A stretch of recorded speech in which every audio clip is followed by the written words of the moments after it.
my goodness, Peter Rollins, can you even believe it? I can't believe it. What can't I believe? That this is our 100th episode. Oh my God. Hey. It only took us a couple years.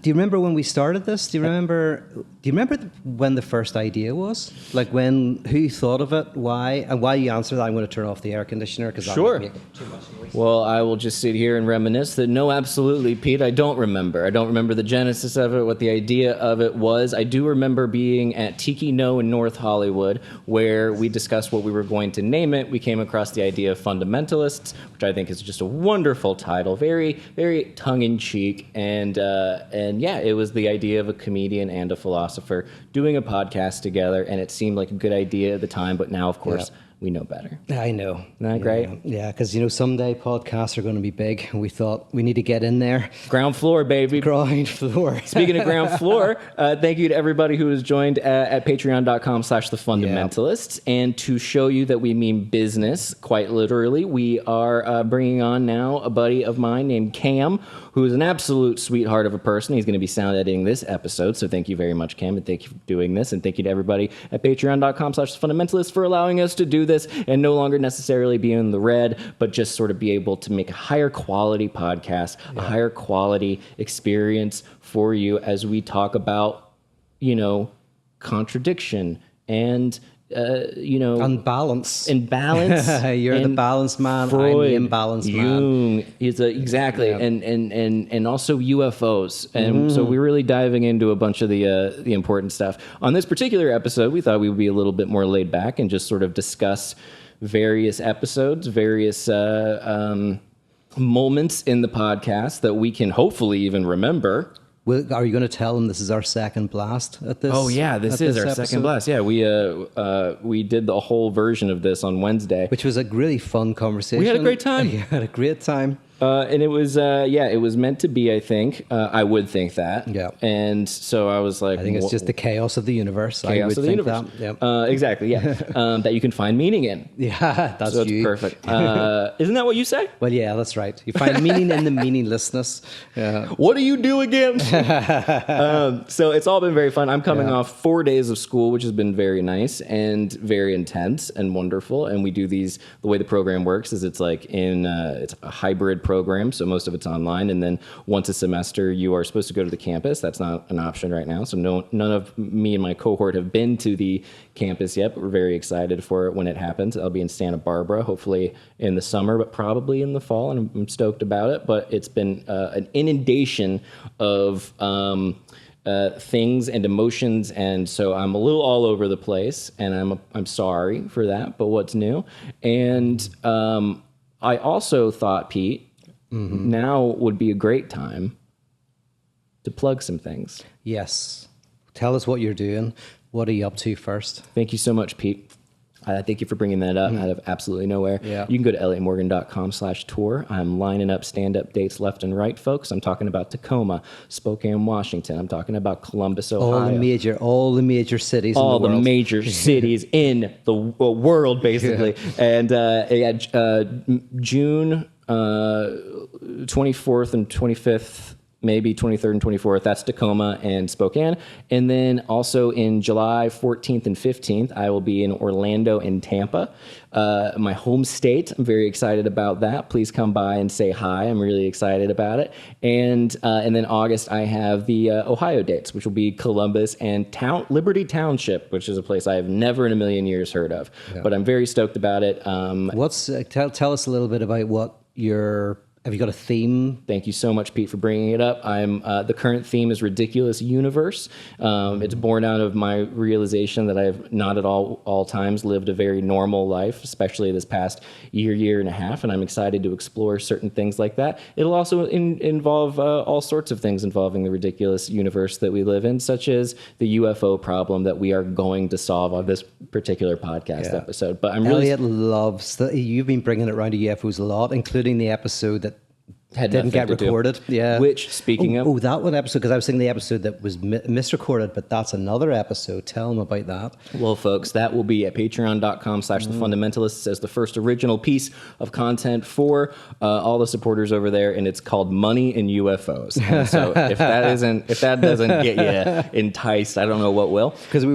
were supposed to talk about money and what money is, and we got a fair bit into it, and then we just went right into UFOs. Started boring the crap out of it. Yeah. I was like, we gotta spice this up with a little extraterrestrial life. And then this is just fun. And I'm the big skeptic, by the way, aren't I? Exactly. And then it would piss me off because a week later somebody came out and they were like, I was like, Pete's just not believing these UFOs. Like, he doesn't want to believe it. And then a week later, somebody was like, yeah, that's not a UFO. That's a plane. That's what planes look like. That's definitely a plane. I was like, you got me. But apparently I'm back on it now. Oh, and right, that person's been re-debunked. Oh. So there's a re-de and all sorts of bunking happen. And it's very exciting. Yeah. I can't wait for them to show up. And I hope they don't hurt me. But anyway... Pete, I believe you have something to plug as well. Oh, yes. Oh, I go back to Belfast in 2 weeks, and I'll be doing an online festival called Wake, which is every year I do it in person. It's a festival of ideas, pub crawls, art, music, around all these historic venues in the city. But of course, this year, it's going to be online. But I'm flying to Belfast. We're taking over this really cool bar called the Sunflower, and all the performers are going to be in the Sunflower bar with me. And there'll be talks, interviews, music, and some community stuff. And that's going to happen over 3 days. And this, I'm hoping I can get a free ticket to it. I'll get you so I know somebody. Yeah. And what are the dates on it? 21st to the 23rd. And people can either watch it live stream, or can dip in and out and get access to it after the fact. So nice. You don't have to people don't have to go to everything. They might pop in for a few of the things, but afterwards I'm going to make it into like 9 episodes in audio so people can listen to it while they're working out or whatever. That's brilliant. Yeah. I love how you said working out. It's just... Imagine listening to whatever that's going to be. I listen to philosophy while I work out, and it really doesn't help. Like when you're listening to philosophy lectures, it does not inspire you. Like it really doesn't. Yeah, I really need to listen to music again. I think you discovered that when we were living together. You were like, I can't. If I listen to music, it helps a lot. That is part of it. That's definitely a huge part. I just get bored. I get so bored. I want to learn something. But yeah, it's somebody talking about ontology while you're running is while you're hating life already. Yeah. And isn't this like a historical bar? Yes. So it's an old bar called the Sunflower, which was it's got a big cage in the front where during the Troubles, I think it was a Republican bar, but so as to stop gunmen coming in, you would go into a cage and then they would...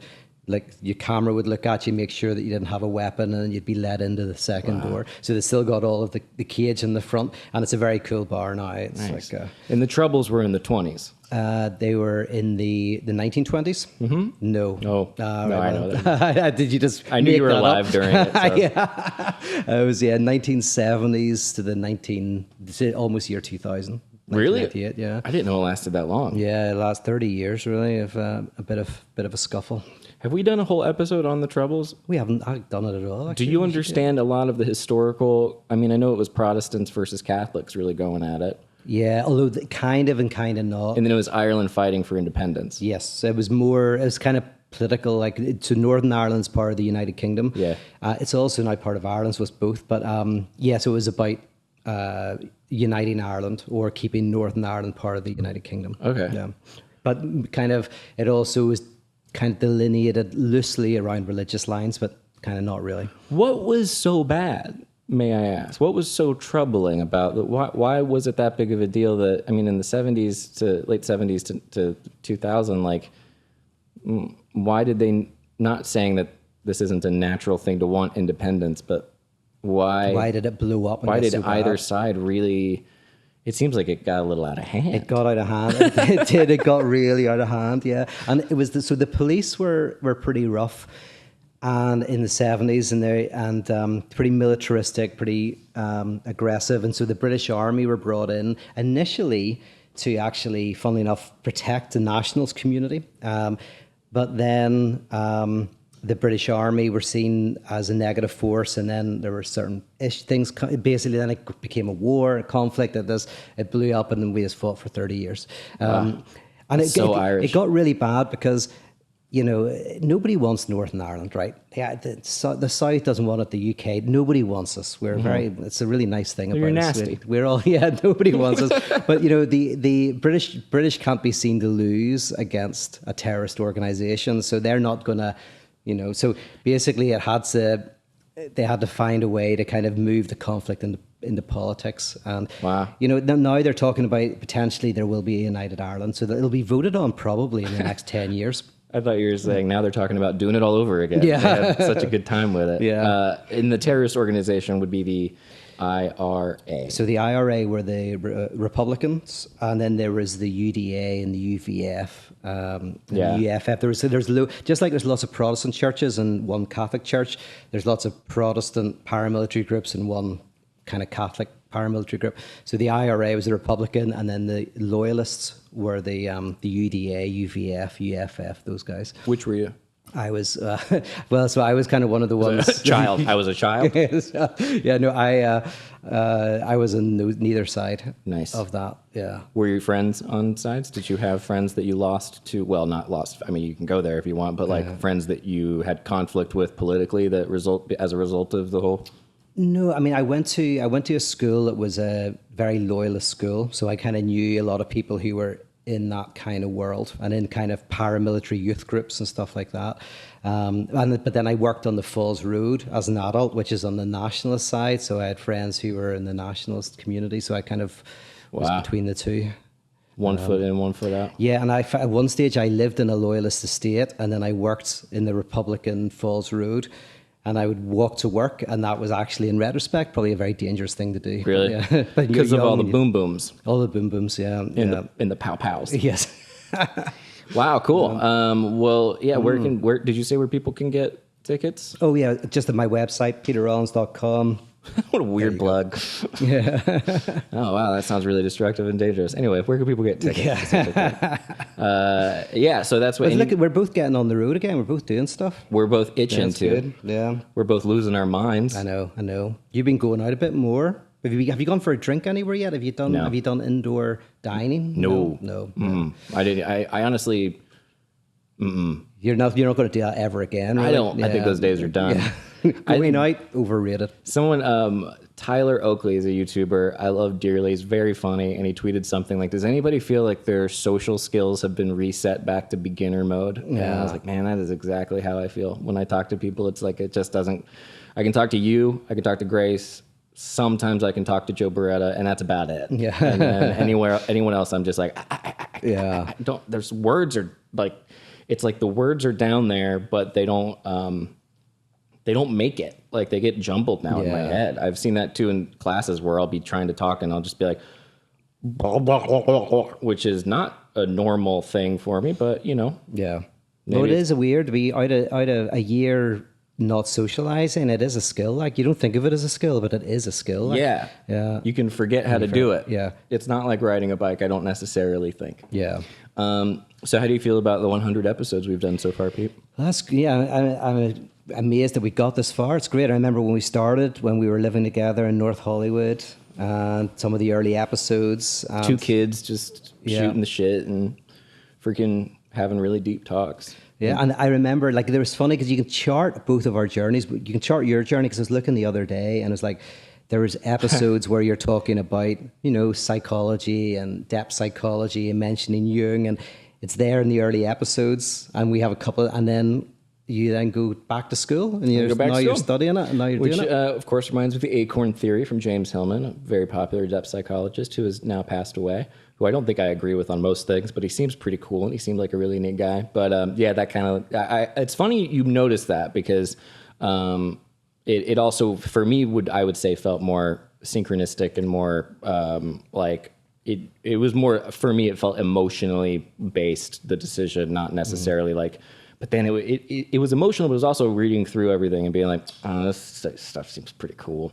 And it was also stuff I'm skeptical about. And so that's been really nice. I did the same thing in college with studying zoology and evolution and all that. It was like I dove headfirst into the thing that I thought I disagreed with. And then, of course, you know, got converted. Because I don't know if you can learn a bunch about something and then not get into it and go all and really, because you have to, like, especially with this program, the depth psychology thing, like, you have to do the stuff, like you have to go through the work, and it's not just memorizing things and having like a, that it's important, and it's not just being scholarly, that also is important, but it's also just having to really enter into it and digest it, and that's been very cool and very trippy. And you know what? Like, sometimes you see this a lot, actually. People go into something they disagree with because they actually agree with it, but they're not allowing themselves to agree with it. So, for example, maybe you went into biological stuff because secretly you're kind of already there, but you weren't allowing yourself to be there. Because I've noticed that people who really disagree with me, I've had not someone who just disagrees, but if someone disagrees with you, there's a few people, not many. Yeah, I've had a couple. Like, I had this guy stand up at this event I was doing in Canada, and it was in this bar. It was upstairs room, and he got massive guy, and he says, "This I call bullshit, and this is bullshit." And it was near the end of my talk, so I was like, finished up, and I thought, well, I'll go over and meet this guy. I'm only here for one night, so find out who this guy is. So I bought a couple of drinks and walked over to the table, sat down beside him, and we got talking. Lovely guy. Turns out he was this radio host for this big Christian radio station in Canada. Oh, that kind of disagreeing with you? So, well, no, he disagreed.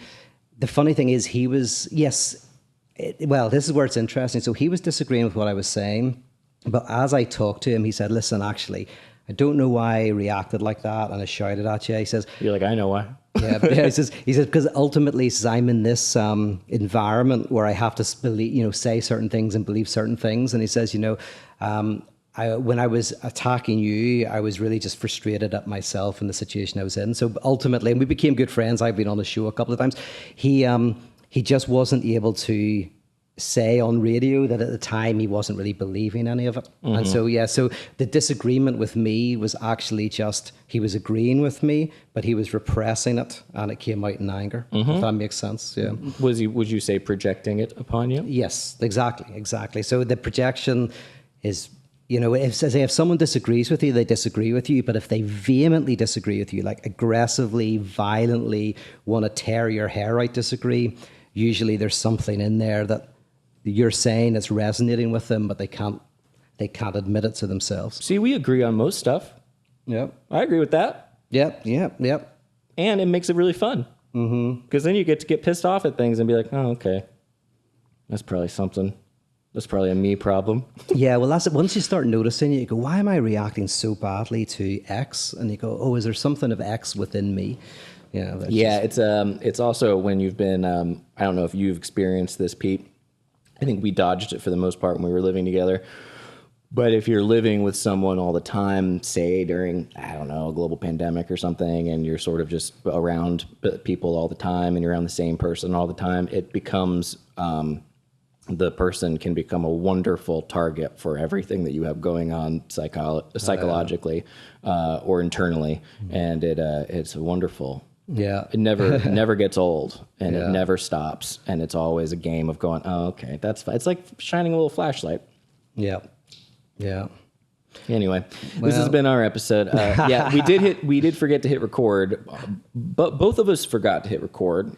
No, I hit record and you hit record, and neither of them worked. And both the machines didn't work. The video didn't work and the audio didn't work. Isn't that interesting? Yeah. So can you remember any particular episodes that you particularly liked or didn't like in the last 99 that we've done? Thank you so much, Pete, for bringing that up. I absolutely do. Oh. Let's see. Fog of War was one of my favorite episodes. It was one of the ones where I felt like I was a little bit more, so I'll make it about me if you don't mind. Mm-hmm. I was a little bit more edgy. I was emotionally very, very, very distraught from that experience, and I appreciated that episode. I also loved the title of it, so you did a great job there. And then the other title I love, which we've talked about. Oh, by the way, we can talk about titles because this is a slight dig at me you're doing right now, I'm going to take this dig. It's not a dig, but I have been saying we should do one-word titles, and the one-word titles don't work. I thought it was cool though. It was cool, but it hasn't worked. People click on It didn't work. They didn't work. People click on the titles that are things like Fog of War or Chaosmos. That did very well. did it? Well, that's one word. Yeah. That's a good word. Yeah. But it's a cool word. Yeah, and it's two words crammed together. Yeah, exactly. That's how you get them. Yeah. But yeah, one of my favorite episodes is the second one, which is Genie of Unconscious Wishes. Oh, yeah. Which became later a wonderful screenplay. Yes. That I want to revisit very soon on a creative light now that I think I'm a little bit more. I wrote that, half wrote it, partially wrote it during a pandemic, and I think my comedy chops weren't all up to par, so I'm going to re-funny it a little bit. But I'm very excited about that. And then also that episode was just a brilliant. I just loved it. It was wonderful. The Genie of Unconscious Wishes is just a great title, and it's so good. And I highly recommend revisiting that if you haven't. And that was the second one. That was an early one. Like, and we've gone downhill from there. Then. Yeah, we really shot it big, and I don't like to say that phrase. I think shot our load is one of the worst phrases in the world. Yeah, and the fact that you've kind of like emphasized that makes it even worse. I tried to reel it back in. Shot up. And then let's see what else. See, the thing is, man, and I think you can relate to this. We do a lot. A lot of the world I live in is throwing a lot of things at a wall, and if something sticks, it's incredible. But there's no expectation that it will stick, and so, and from my baby years in SourceFed, when it was making 5 videos a day, I became very, very accustomed to just doing and moving on and forgetting about it, especially with the internet, because it's very important that, and I'm relearning it now at this stage of life, but like you have to put it out and then disengage from it almost entirely. And so it's difficult to remember some of these episodes. And you remember I was the opposite. This is the funny thing, right? Because you were coming from the YouTube world and it's like fire stuff out. Oh, yeah. Stick it to the wall, see if it sticks, if it doesn't, move on. And I was like, only do things that have been really well planned out and whatever. And I was really struggling with this idea of just sitting down with a microphone and not having like written out what I was going to say and doing it right.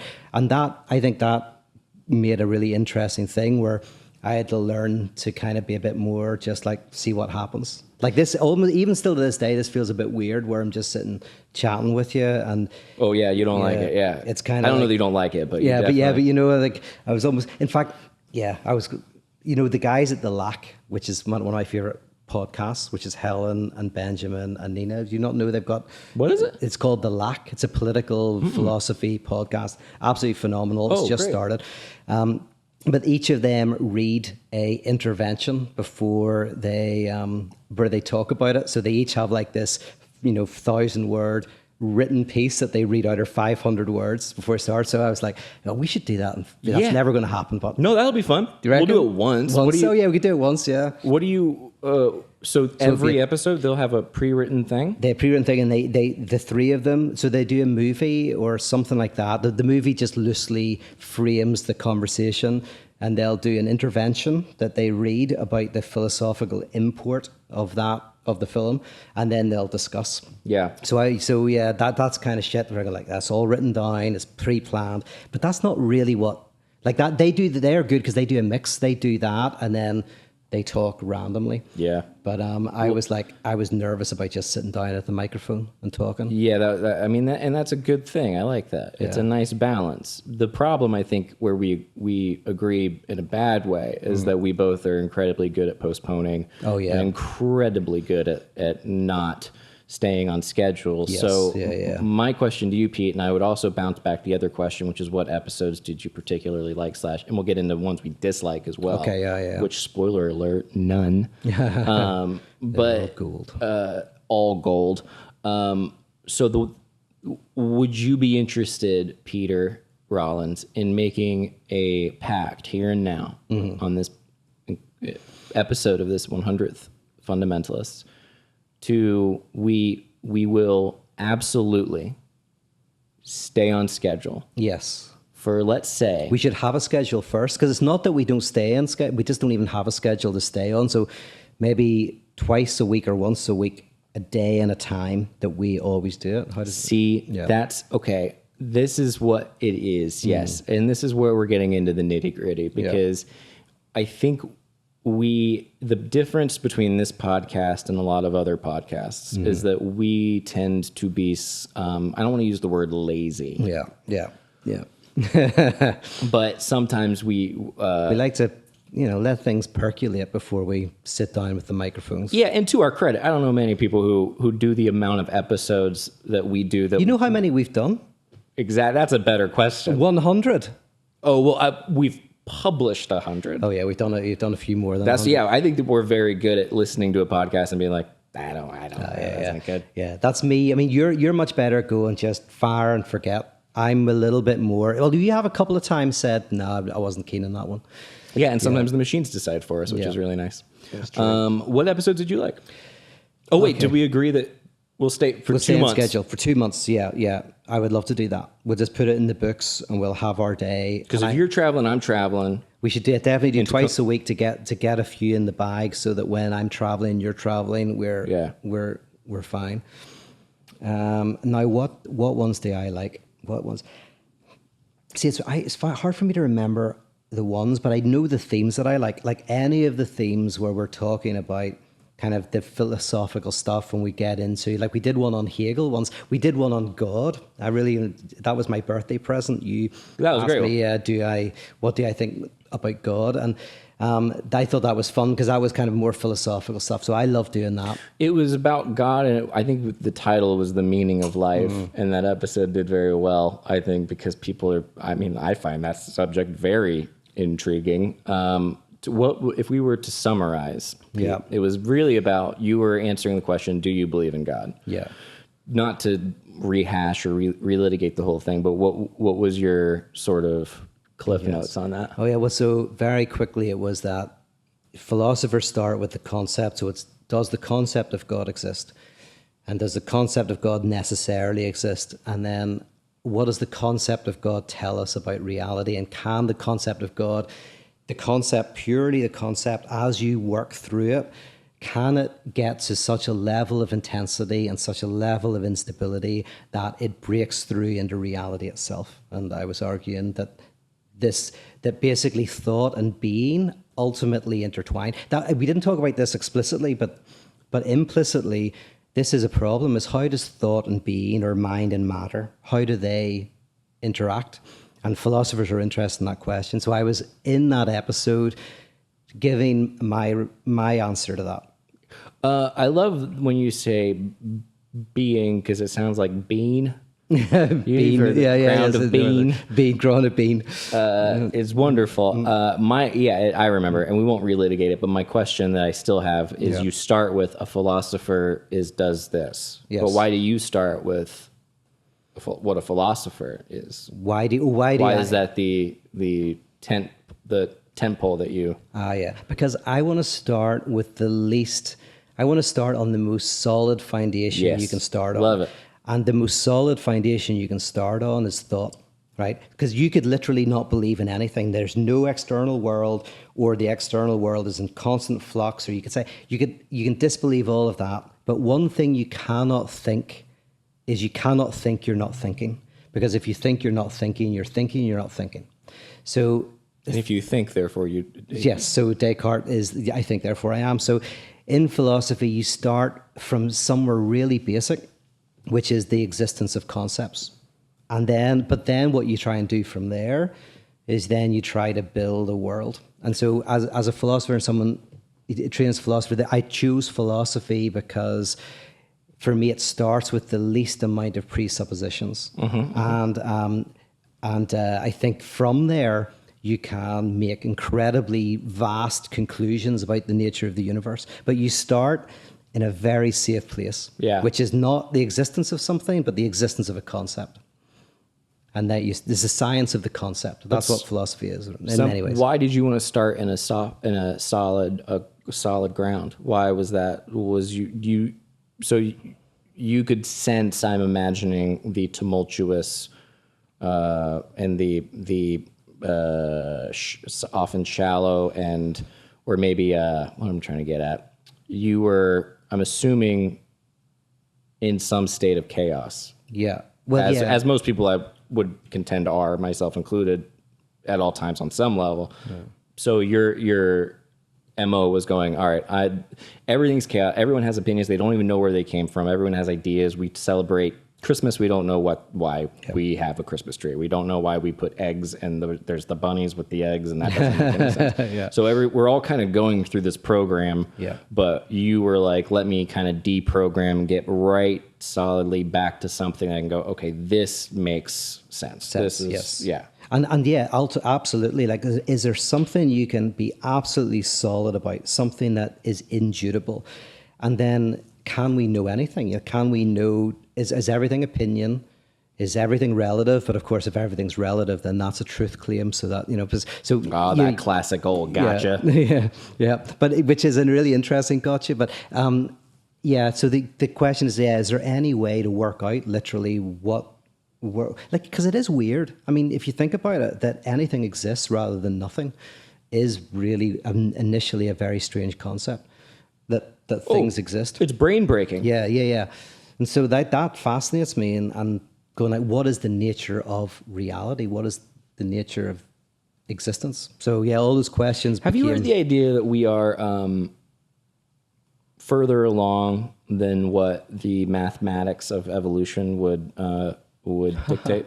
Oh, that's interesting. So that really we shouldn't have got this far this fast. Yeah, like why is it that I have an iPhone? Are you bringing this back to UFOs? I thought you were about to say Jung, but it's all the same. Baby. I mean, I guess I was bringing it back. To UFOs. I think very subtly you're bringing us back to UFOs. I did, because before I said that, I had the thought when you were talking. I was like, you said something, and I was like, UFOs. And again, please don't think I'm really into UFOs, but I do love and am probably into UFOs. I think I maybe said on the last podcast, or maybe it was the one we failed to hit record on, or the one that we're going to give to the Patreons. Did we say that we're going to do a Patreon exclusive? That's good. Let's call our accountants. We're going to have a flood of people. Which we're partly putting up because we didn't think it was good enough to share to everybody, or is that not true? I liked it. You did like it a lot. I liked it a lot. I liked it when we did it, and then for some reason was like, I'm not sure, and then you said, well, let's do it as a private one. Exactly. So, I thought it was a great episode. That was one of our better ones, but you will never know. Only the 8,000 of you who have signed up for our Patreon will find out. But anyway, I have you heard about that we're further along? So let me ask you a question. So are you saying that the amount of time that, say, the Earth has been around for in terms of habitable life, evolution shouldn't have got us to this stage? I haven't heard that, but is that what you mean or not? That is exactly what I mean. Yeah, apparently, according to, and I'm speaking out of my butt here, per the usual, but I heard. So it's a form of intelligent design argument of sorts, whether the intelligent designer is aliens or God. Not necessarily a design per se, but a momentum that goes beyond the mechanics of evolution. Because this is one of the plot lines of Alien versus Predator. Is that the predators use this, right? So they found Earth, and there was basically very primitive species, and I think if I remember correctly, they kind of like quickened it along and helped with the evolution of humanity. And in exchange, every year they would impregnate some of them with aliens and hunt the aliens, but otherwise, basically, if the predators hadn't arrived. That's exactly the theory I heard. I mean, that I love that crap, man. That is my favorite. That's my favorite type of science fiction is that human evolution and conscious and the Prometheus type stuff. Well, I was about to say Prometheus is a version of that, because the engineers, through dying, kind of give their DNA to basic. I'm certainly open to it. I'm very open to the idea, because it doesn't make sense that it makes sense, obviously. Yeah. That's, I hear myself. Magnets don't make sense. Exactly. Well, no, they don't. Let's just get that out of the way. What is that? The insane clown posse? Yes. Yeah. But Okay. Tangent. People go after the insane clown posse because of a line that they have where they say, magnets, how do they work? Yeah. And it's like on a blue screen, and it's a cringy, horrible video. And people come after them because they're like, this is how magnets work. Yeah. Most people don't know how magnets work. I have no idea. You And don't like know how magnets I work. know the basics of physics, and I can't quite. I mean, I know it's about forces repulsing and electricity, and but yeah, but Yeah, it's exactly. magic. You It's don't know. magic. It's magic. Yeah. None of it makes sense. I don't know how magnets work. Even if you're like, well, there's charges. What does that mean? Yeah. Well. Yeah. Yeah. It's yeah. So anyway, we're really diving into the important stuff here. Yeah, but the idea would be that we have. But then, would you not need to have like other worlds to compare and contrast to know whether this went fast or slow? Not necessarily. If you recognize the overall, like, I'm assuming people who are smarter than me, specifically evolutionary biologists or people in that field, who study like the rate of mutations in the genome or in the genes. If it is happening so fast. Well, and it's happening faster than their models would predict by an exponential amount, it makes me go, well, that's interesting. Yes, but isn't that now? Because I have heard this actually. So it is a version of what you're saying, which is there is a certain point, for example, where humans, our evolutionary trajectory goes ballistic, right? The size of the brain, all of this we've seen. So, but then that's what I always thought is that there are kind of like moments whenever a lot happens. Like that's the way it is, and we are very different from apes, like obviously, but that's a very short space of time that we went from kind of like ape-like creatures to kind of language beings. That happened very quickly, but. All right, I got a next question for you, unless you're feeling... No, go for it. All right, and I'm going to ask you this question, and then I'm going to take a small break. It will seem seamless due to this fancy editing that we're doing now. Oh, yeah. Perhaps there might be some sort of a This moody... This is your test, Cam. Moody transition. Yeah, Cam. A lot of pressure. You can tell we're very serious about this. If you can do anything about the content as well, like, Yes. help us with that, that would be great. So my broad question for you, Pete, is...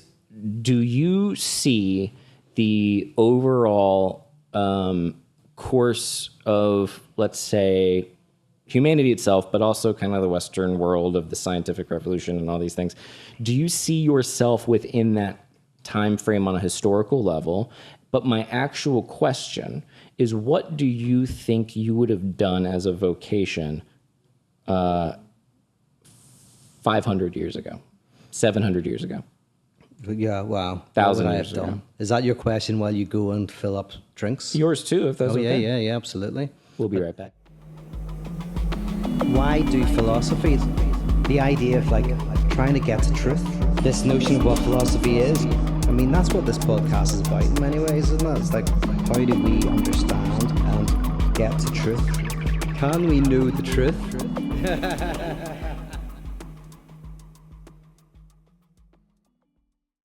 And welcome back. Hey, cheers. I mean, we can do it again. Cheers. Thank you so much. Pete does that thing where he makes eye contact every time he cheers somebody, and I always am bashful about him. Yes, I'm looking at you.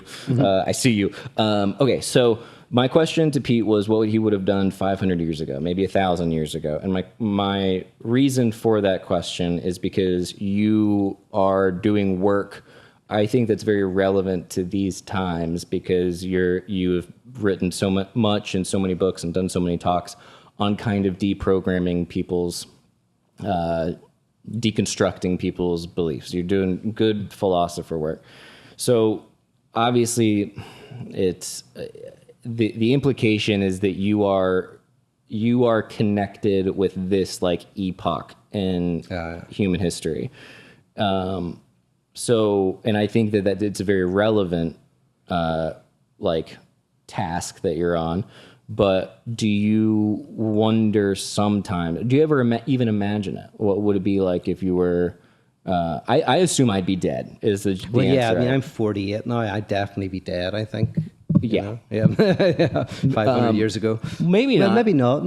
If you can, nice life and in university or whatever. Let's paint a picture. Exactly. By the way, that is a bit of a high time of philosophy. Not so much the 1600s, 1700s. Like that's like the golden age of philosophy. That would be a great time to be alive. That's like I think if I'm right, I'm terrible with timings, but that's Immanuel Kant. You're talking in Hegel's in the 1600s, 1700s. So that's a very rich time. Spinoza and like Oh, that's you would probably have crushed it Well, that's philosophy at its best. You would right have kicked there. the door down. I would have been like, You could have been one of the greats, Pete. but listening to them speak would have been pretty cool. Well, so to go back a little bit, because maybe it was included in the episode, but during the break, we talked about going back to philosophy. I have another question about that. Oh, yeah. That you set up. So what if, so when you talk about doing philosophy because you wanted to have the most solid ground possible, first of all, something about that to me sounds very funny, and I can't quite articulate what it is. But if you're looking I think the assumption is if you're looking for solid ground, maybe philosophy is the last place to go because it's the most varied. Everyone has different opinions, and everything becomes just broken apart. Like philosophy just breaks everything apart. The funny thing is, but that's what on the outside it looks like that. It looks like, oh, you get into philosophy, it's just a pile of different opinions, right? But actually, when you get into philosophy, you go like, no, you do start to hit kind of some solid things, you know? Yeah. It's like why? Okay, and two things there. One is I talked about this like maybe a month ago.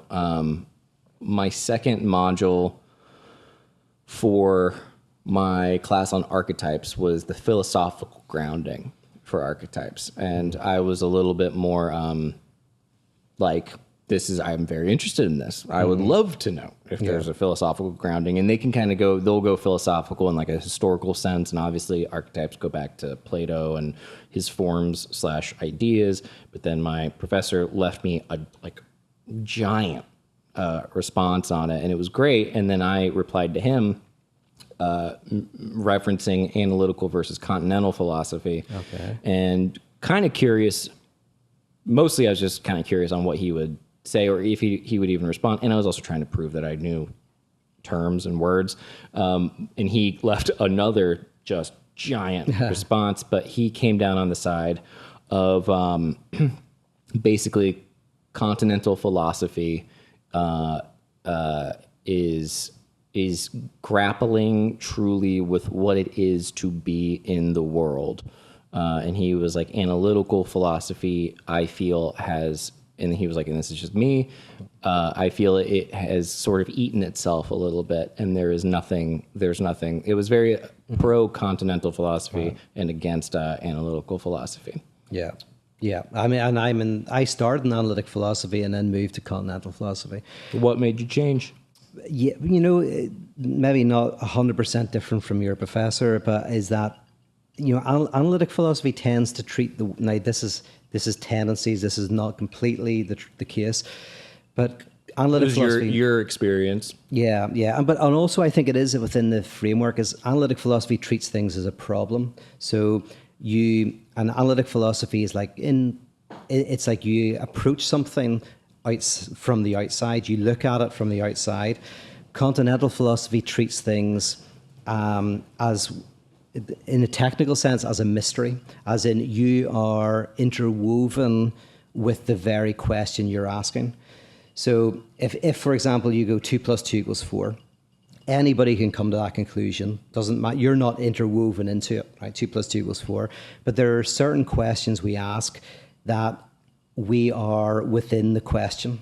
When you're asking about consciousness, you can't extradite yourself from the whole thing. Yeah. And so Gabriel Marcel, who's a philosopher I like, he talks about the difference between problem and mystery. That a problem is something that you stand kind of outside of, and a mystery is something that you are kind of saturated within. Oh, beautiful. And continental philosophy is more tends towards the questions of life that see us as intimately interwoven.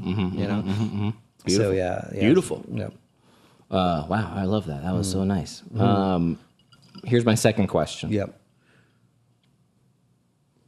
You wanted solid ground. Yeah. Most people in my life and in my social circles, if they were to, obviously this goes back a little bit to the idea that philosophy is kind of known to be sort of all over the place, and you can sometimes maybe get lost in how much you're breaking things down. So in my experience, what I've seen is when people want truth, the thing that people go toward is a Infographics. infographic, Yeah. 100% infographic. Most of what I know is just Googling it with the word infographic Yeah, on it. yeah. And my goodness, it's Yeah. so pleasing. The things you can learn with 6 slides on Instagram, it's incredible. It's amazing. But I do feel that way, though. I'm like, I get it now.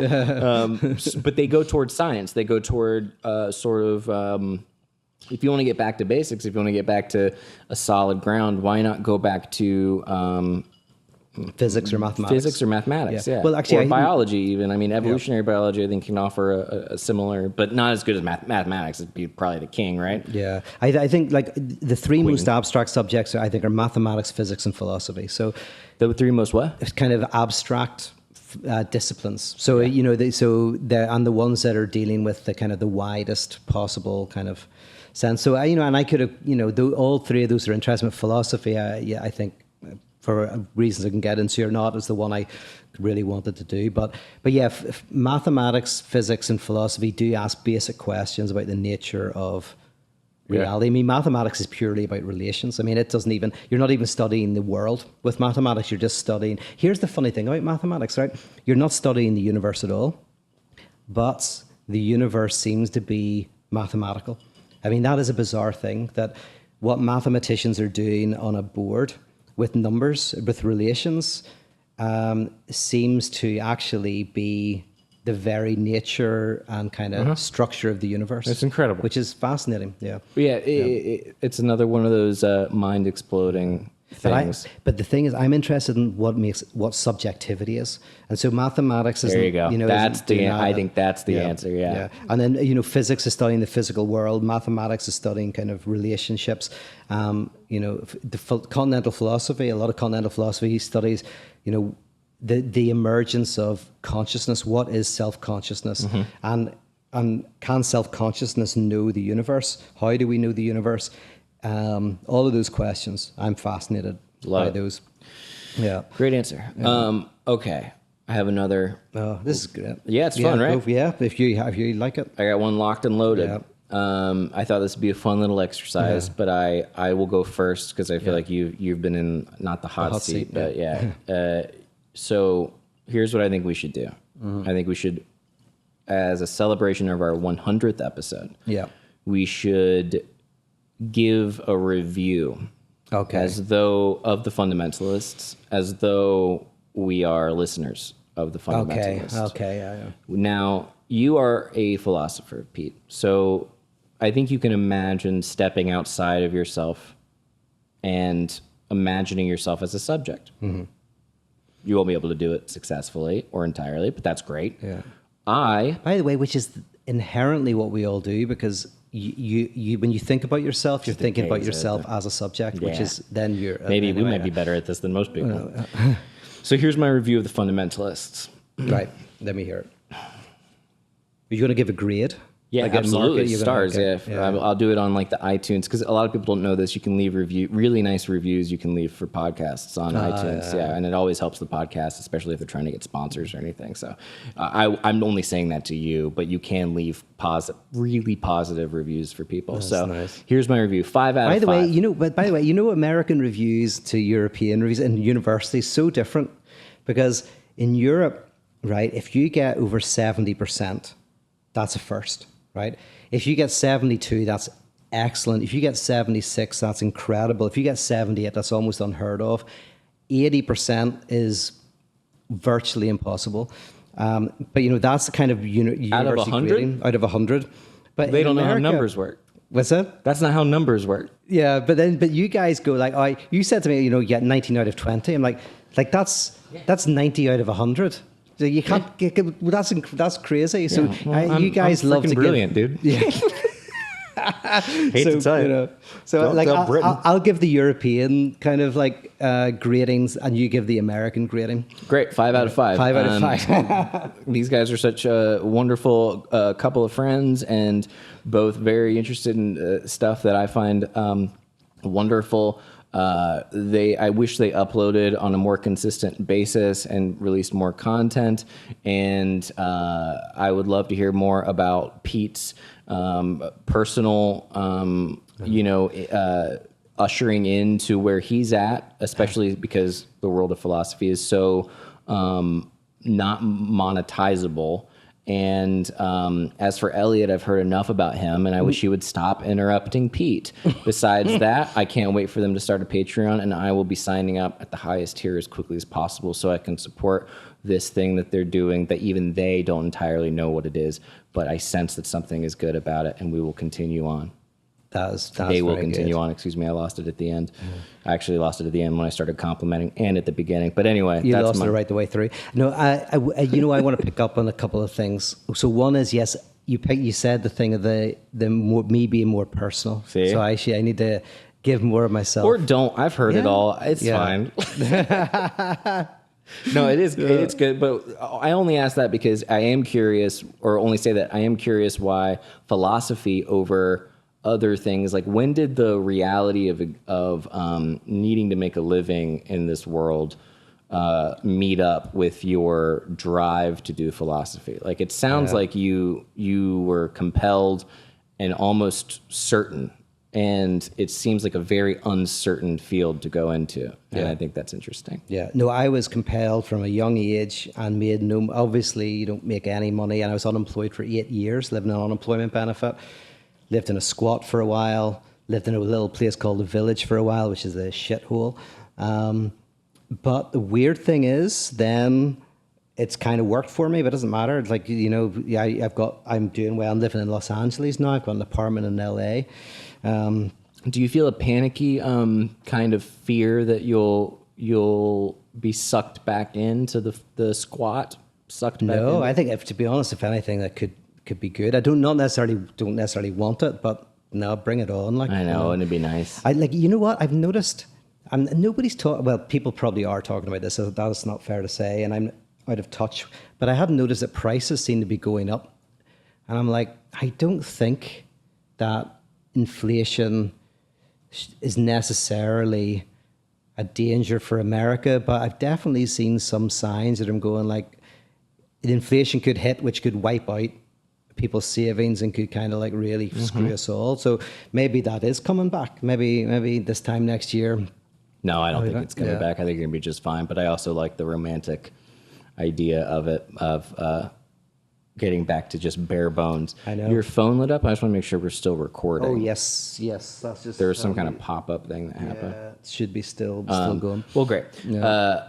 Well, what's your review of the Fundamentalists? Oh man. Don't say anything less than 5. It'll bring our ratings down. Yeah. Well, I was going to do This is hypothetical. the European degree level. I'm going to give it either a 68, which is a high 2-1, or a 72, which is a first. But I'll give it a first for us, But I go like, I think. What do I think? As long as if you post it on iTunes, you do the American version. Yes. That's like 5 out of 5, 72%. Pretty good. Oh, that's very good. Well, 72 is like awesome. Like, you get 72, it's like that's a first. I think, right, what do I think? Yes, we need to get regular. We've been pretty good on that. Pretty good. We have to do better than regular. We have to be bonusy about it. We're going to do bonus episodes. I'm interested in doing some actual essay stuff where occasionally you're reading something interesting for your class or whatever that we discuss, and that we can even post up in advance and say, if you want to read this, and then you can listen to us talk. But then we'll do a whole one on basic postulates of analytical psychology, which I really like. Okay. Oh yeah, it'd be interesting. So, you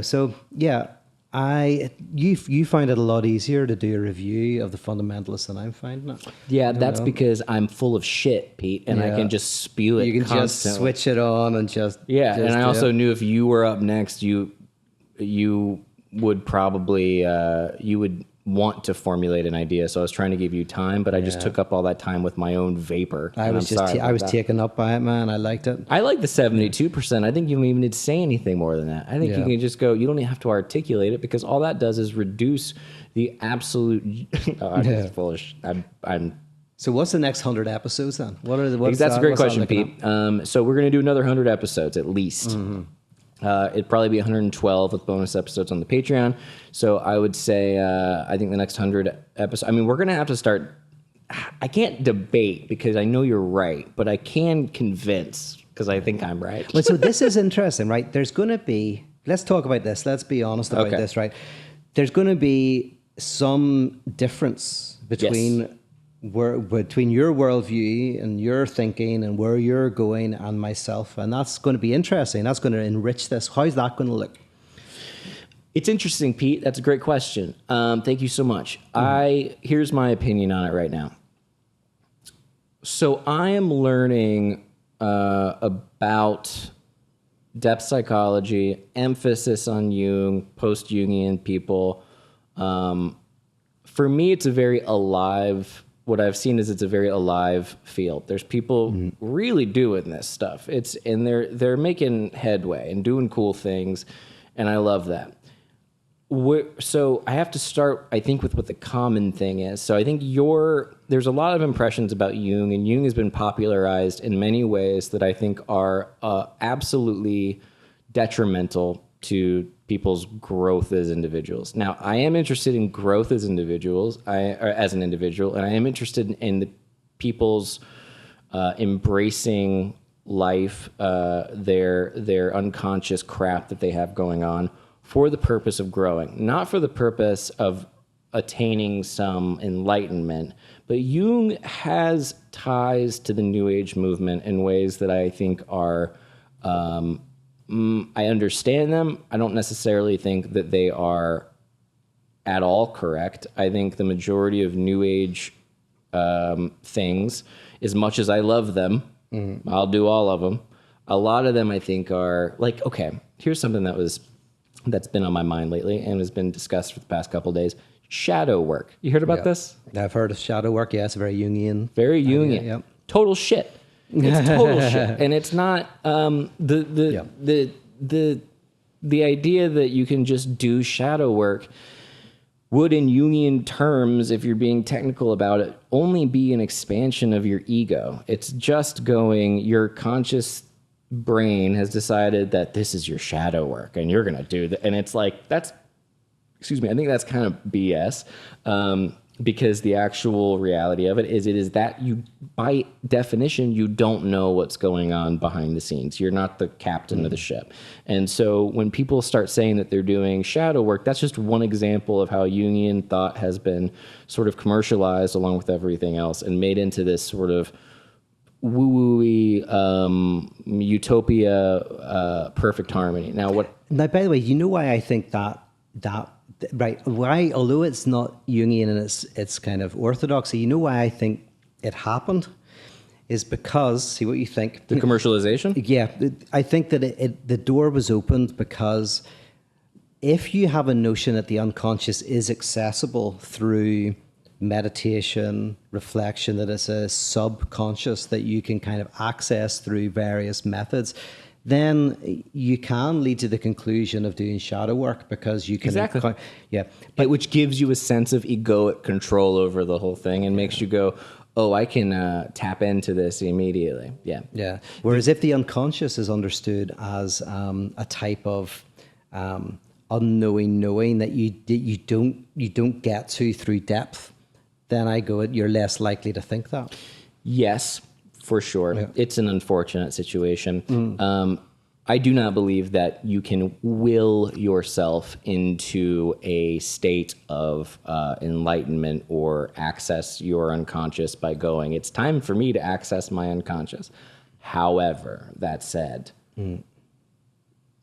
things like active imagination, things that happen in life through slips of the tongue, things that happen in your patterns that repeat, the unconscious, I do believe, happens to the individual. Yeah. And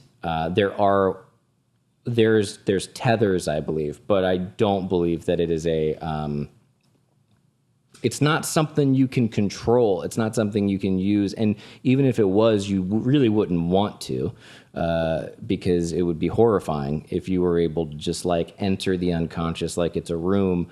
And that's my current understanding. And the idea of, I think, wholeness in Jungian psychology and individuation is not, in my opinion, a destination. I think it's an overarching, just way of being in the world, and you're constantly addressing the stuff you don't want to look at, and you're just paying attention to the life around you, you're paying attention to the world. I think all that's wonderful. The wholeness idea and the balancing, I just came off this whole thing, so I'm still kind of wrapping my head around it, but I like the idea of wholeness being seen or read without the W in it, where the wholeness includes the gap and the lack and the ineptitude that you feel throughout life. And because there's room for that, you can have all of that together. And it doesn't mean that you are this guru, enlightened Buddha. It just means that you are taking all of it in. You're taking it in, even if it is the thing that you cannot reconcile. Yeah. So things like shadow work and certain types of,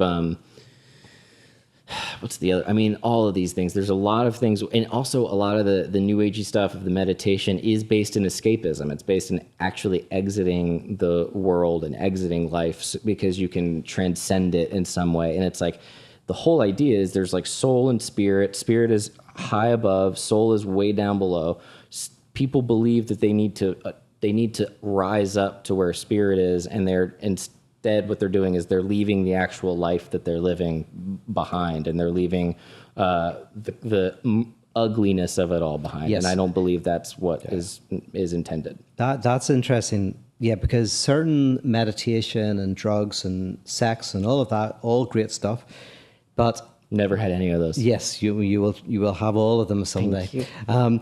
And they can be a profound experience, but it's how to live within the messiness of life that's the real key. That within language, how do you live within contradiction? Not, of course we all try and escape it sometimes by getting drunk. We're drinking now, all of that. But really the richness of life is in being able to live day to day in a rich way. And Yes. And so, yeah, I any of these transcendental experiences, they're great, but you always have to come back down, right? And coming back down is coming back down to being a creature of language. Yeah. Being within the world of language, within the world of contradiction. That's where all the fun is. That's where all the difficulty is. And so any therapy that is kind of connected to kind of these types of enlightenment, kind of like perennial experiences, ultimately are lovely experiences, but aren't where it's at. Yeah, and I think they can be valuable depending on what your experience is with it. But I totally agree. Also, that reminds me of when I think I've talked about this, but when I was first starting to go to therapy, I was trying so hard just to prove that I had it. I understand. I get this, and the phrase that I still remember is my therapist, Gary Penn, book available now, was like, come down to earth with the rest of us. Like, come down. You don't got to be this, like, you don't got to pretend you're like this perfect guy or this perfect little Christian dude, or you're after it, but you're above it. It's like, don't do that. Come back down, live this life. And I was like, ooh, that's actually pretty good. Yeah. I think we're actually in a tough spot right now, because there are people who are truly stuck in very conservative, rigid systems of belief that keep them locked in. But I think there's a whole lot of other people right now, and like an explosion of people that are like going up into space rather than remaining on Earth, said the guy who only wants to talk about UFOs. Yes. Well, yeah, we'll see Getting High. So a friend of mine, Kester Bruin, he wrote a book called Getting High. And I like the phrase, because the idea is that we always want to get high, whether it's drugs or whether it's spirituality or whether it's aliens. We want to escape the earth.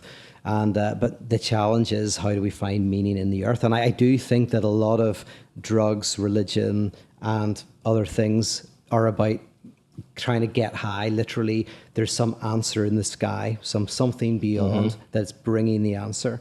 And the idea that we have to find a way of finding the answer on the earth is kind of beautiful. Key. So there you go. Well, that's what my MO is on it right now. Where do you see the next 100 episodes going? And then we'll wrap up. Yeah, I mean, I think this conversation will be interesting in terms of, the the work that you're bringing in from your course. I think that'll inform what we're doing, and a little bit of interesting kind of back and forth about that. And maybe we do a bit more philosophy as well. Like we talk a bit more about these. We've done enough. No, absolutely, of course. Or well, I want to see how this goes down, because this is just an episode where we're literally just drinking and talking, and like, do people like or not like these types of episodes? Maybe we should be asking people what they want. What do you want out of the next 100 episodes? Like, what kind of stuff do you want us to talk about? We both know people don't know what they want. Yeah. But yeah, absolutely. I'd be very curious. Just watch them all be like one-word titles. Yeah, one-word titles. I thought that was a great idea because I love neatness. Cool idea. And so I was even going to retroactively make them all one words, but the one words don't work. See, you're tapping into the difference between cool and good, and it is a cool idea. Yeah. It's all just clean, one word. Exactly. It looked cool. It was nice. Made it easy to make the thumbnails. We'll make them a little bit more fun and poetic, but yeah, it's going to be great. So more philosophy, and also you've referenced I need to read Hegel at some point. Oh yeah, we do a little bit more Hegel.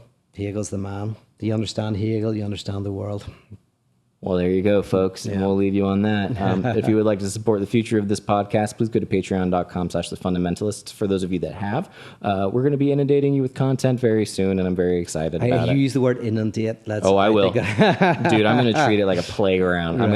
I'm going to just do, because somebody tweeted at me and they were like, will you sort of just share like lectures and stuff that you're learning at school? And I was like, well, I don't think legally do that.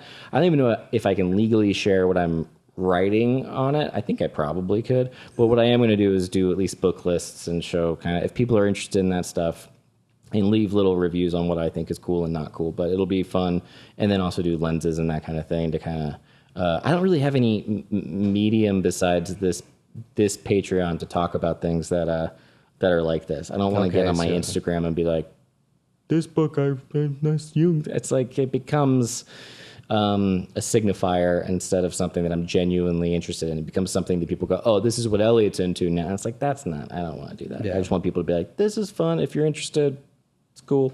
Okay, I'll do the same. I'll maybe try and post some seminars up that I've got behind walls and that kind of stuff. Yeah, and I think people are hungry for stuff, and just being able to have some kind of like, okay, you're reading this. I think that's my favorite part about the whole schooling process so far, is just getting these books. Like, it's like expensive. It's horribly expensive, but it's wonderful. Like, it's like stuff I'm like, okay, I see. They're building a little foundation here for me. Nothing like this incredible library you have. Well, that's a little bit of it. I've lost half of so there's books all over the place, but most of my books are in boxes somewhere, lost in Belfast or. But you kept Greenwich, the age of structuralism. Yep. Trying to see, what do you got? Yeah, Freud, Adler, and Jung. Francis Bacon, I've heard of him. I feel like you don't like me reading these. No, I'm so interested in what your eye takes you to. Yeah, it's always the ones. There's a bunch that just say the word philosophy, and that makes me uncomfortable. Yeah. Less Than Nothing by Hegel. And The Shadow of Dialectical Materialism. That seems great. That's a good book. Zizek, that's a good book. On Hegel. It is on Hegel? It's on Hegel by Zizek. Oh, nice. It's a very good book. Yeah. And in case you guys haven't noticed from The View, we've talked about this maybe before, but Pete organizes his books mostly based on height. Yeah. It's the craziest thing I've ever seen. Yeah, no, I don't. Yeah, that's a weird thing. Yeah. Any closing remarks? I'm good. Me too. Yep. Cool. Bye, everybody. Take care. Bye-bye.